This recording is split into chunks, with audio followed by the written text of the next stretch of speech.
राधे राधे दोस्तों, मेरे YouTube channel धार्मिक कथा शौकी में आपका हार्दिक स्वागत है।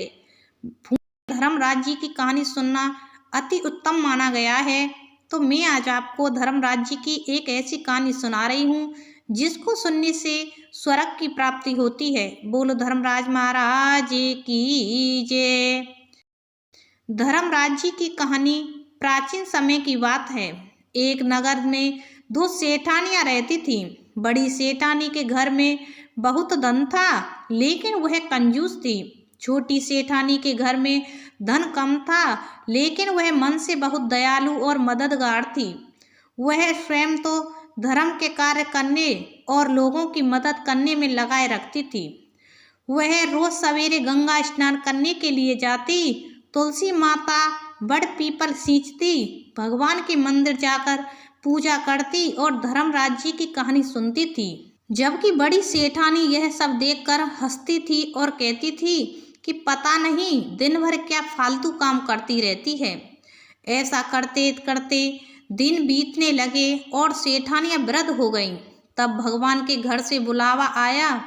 छोटी सेठानी को लेने के लिए धर्मराज जी अपना विमान भेजा, जबकि बड़ी सेठानी को दूत मारते हुए ले जाने लगे।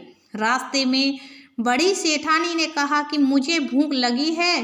तब दूत बोले कि तुमने जीवन में किसी को खाना खिलाया है, तब ही तुम्हें खाना मिलेगा। थोड़ी देर बाद उसने फिर से कहा कि मुझे प्यास लगी है। तब दूत बोले कि यदि तुमने जीवन में किसी को पानी पिलाया होगा, तभी तुम्हें पानी नसीब होगा। रास्ते में उसके कांटे चुभने लगे और तेज गर्मी पड़ने लगी, लेकिन दूत उसे घसीटते हुए ले गए। अब बड़ी सेठानी बहुत पछताने लगी कि मेरे पास सब कुछ होते हुए भी दान धर्म नहीं किया। इतनी देर में धर्मराज जी का दरबार आ गया। वहां जाकर उसने देखा कि छोटी सेठानी भगवान के पास सिंहासन पर बैठी थी। उधर बड़ी सेठानी को तपते हुए कुंड में डाल दिया गया। तब बड़ी सेठानी बोली कि मुझे सवा पहर का समय दीजिए, मैं वापस आकर दंड भोग लूंगी। धर्मराज बोले ठीक है। बड़ी सेठानी के शरीर में वापस प्राण डाल दिए गए। धरती पर आते ही उसने पंडितों को बुलाकर धर्मराज जी की कहानी सुनी और सब तरह के दान धर्म किए। इतने में समय पूरा हो गया। अब की बार बड़ी सेठानी को लेने धर्मराज जी का विमान आया।